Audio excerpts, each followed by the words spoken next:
We are now halfway through the 2025 F1 season. Shocking wins, rookie chaos, and big names under pressure. Some drivers are flying, others are falling apart. So let's rank them all, from worst to best. But before diving in, here's how this ranking works. I'll go in championship order, starting with the driver with the fewest points and working up to the leader.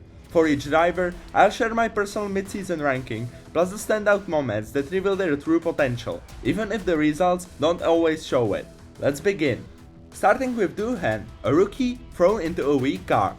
He failed to score in his 6 races before being replaced, and in qualifying, he only beat Gasly once. But it's hard to judge him fairly when the car was poor and his time limited, meaning he never truly had a full chance to prove himself. Even his rare flashes of pace hinted at raw talent, but they weren't enough to make a real impact. So in my opinion, 20th place feels fair. And speaking of struggles, the next driver is also searching for answers. Colapinto has had no big results this season. Compared to his 2024 form, he's simply not shining. He beat Gasly in Hungary, but otherwise, he's been behind.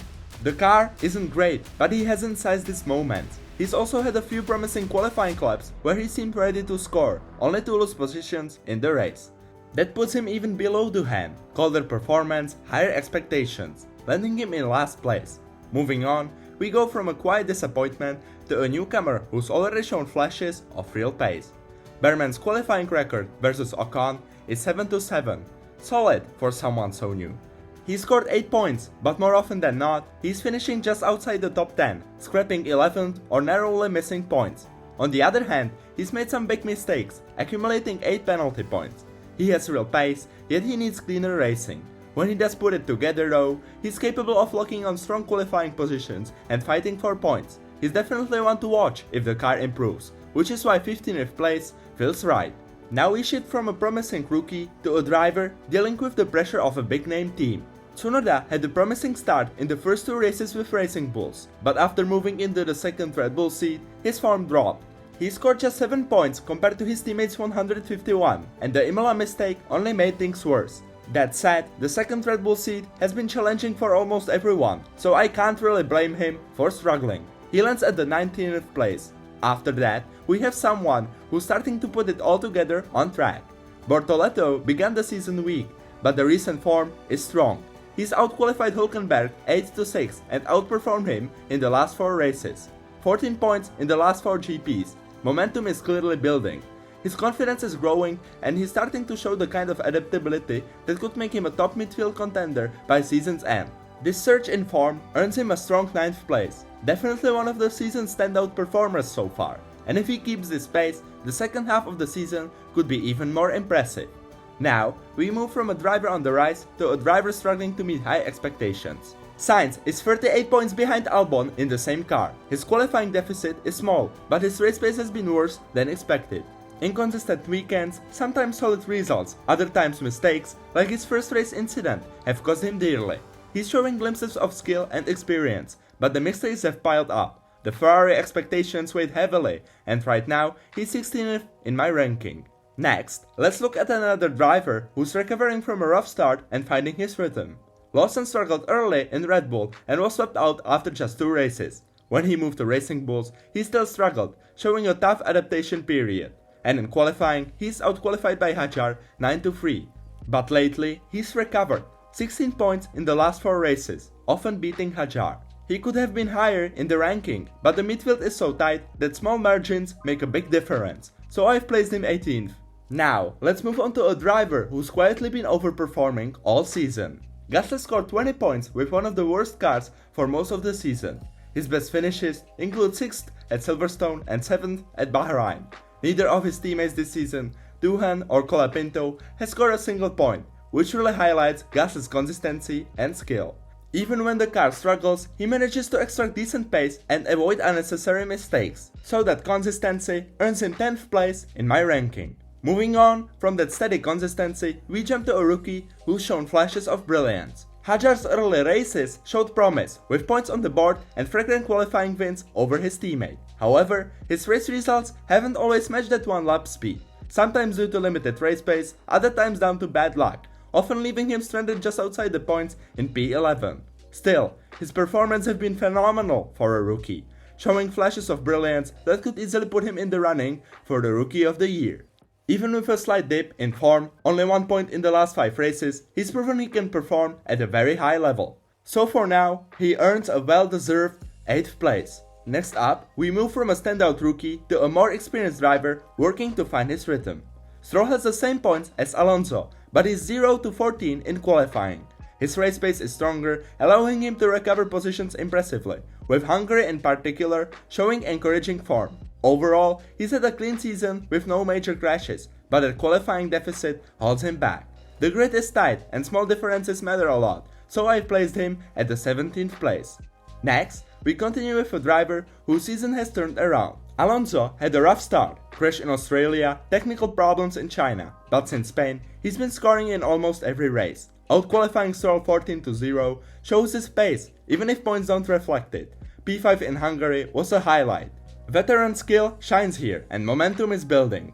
Alonso's consistency is slowly reshaping his season, so I've given him 12th place. Now, let's turn to a driver quietly impressing without much attention. Ocon's qualifying record is even with Bearman, but race results tip the balance in his favor.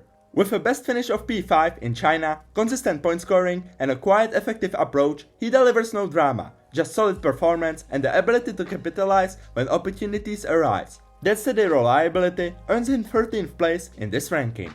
Next, we move to a true midfield hero, making big waves in an underpowered car. Hulkenberg has been impressing in an underpowered Sauber, especially considering the car struggled earlier in the season. As the team improved the package, he's been extracting outstanding performances, often driving beyond what the car seems capable of. Highlights include P5 in Spain and a spectacular career-first podium at Silverstone, where he truly showed what he's capable of. While losing 6-8 to Bortoleto in qualifying is a minor setback, his racecraft and adaptability stand out even more. He earns my 7th place, a true midfield hero. After that, we move to a driver overachieving in a less competitive car. Albon is outperforming expectations at Williams with 54 points. He leads his teammate 8-6 in qualifying and has 3 P5 finishes, regularly outperforming what the car should manage. Unfortunately, he had 3 DNFs in the middle of the season, but they were all caused by technical issues, not his errors. Otherwise, he's been remarkably consistent, often beating Sainz and exceeding expectations. As an overachiever in a less competitive car, Albon deserves 6th place in my ranking, proving resilience and adaptability in tough machinery. Then we shift from a surprise star to a rookie still finding his rhythm in F1. Antonelli is still adapting to Mercedes and F1, and it shows in both flashes of brilliance and occasional mistakes. Highlights like pole in Miami Sprint and P3 in Canada demonstrate his raw speed, but crashes and errors have limited his overall impact. Huge gaps to Russell in pace and consistency remain, yet his talent is undeniable. As a rookie still getting comfortable, I've given him 14th place, with the potential to climb as experience grows. Moving on, we switch from a rookie on the rise to a legend still trying to find his form. Hamilton has struggled this season, with no podiums and Leclerc consistently ahead in both pace and results. With a 10-4 qualifying deficit and frequent misses on Q3, it's clear he's facing significant challenges. Still, strong races at Silverstone and Austria show he hasn't lost all his magic.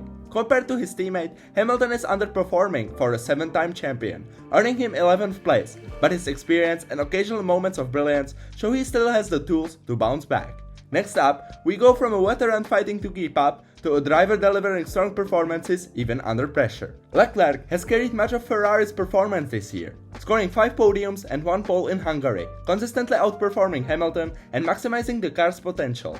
Minor errors, like the one at Silverstone, slightly impact his results, but overall, his performance has been impressive and consistent. The battle for 5th, 4th and 3rd place is incredibly tight, but in the end, I've placed Leclerc in 5th.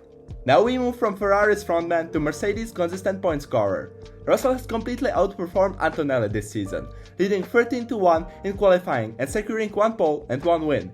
He sits just behind Verstappen in points, with some weaker weekends mainly due to car reliability rather than mistakes. His consistency and ability to capitalize on opportunities make him one of the season's best performers. With solid pace and strong racecraft, he earns 3rd place. Next, we turn to Red Bull's star, who continues to show why he's one of the very best this season. Verstappen has claimed 4 poles, matching Piastri and Norris, which is pretty crazy, and 2 wins despite a car that isn't the fastest. he dominates his teammates in performance, making only 2 major mistakes in Spain and Silverstone. He consistently extracts the maximum from the car, and his resilience under pressure and elite level racecraft justifies 2nd place, even in a challenging season. Now, we move to McLaren, where the drivers are locked in a fierce fight, each pushing hard in the championship battle. Norris is now just 9 points behind Piastri, but despite being so close in points, I feel like many of his wins have come thanks to Piastri's misfortune or other circumstances. Yes, he still needs to deliver, but in a championship-capable car, he's making more errors than he ideally should, including the Saudi qualifying crash and Canada incident. Still, his strong performances, including 3 wins in the last 4 races, showcase his Sunday pace and racecraft, so I've decided to give him 4th place. And finally, we arrive at the man currently leading the championship, calmly setting the benchmark for everyone else. Piastri leads Norris by 9 points, while the head-to-head score in qualifying is close at 8-6. His consistency stands out with a much stronger average grid position. After a shaky start in Australia, when expectations were low, he bounced back remarkably, showing focus and resilience. Calm under pressure and ice-cold in execution, Piastri combined speed, strategy and maturity, making him my clear mid-season favorite at 1st place. So, this was my mid-season ranking. We've seen a season full of surprises, standout performances and unexpected twists across the grid. With so much still to come, it's fascinating to imagine how different this list could look by the end of the season. Because if the first half was this wild, the second half is bound to be even crazier.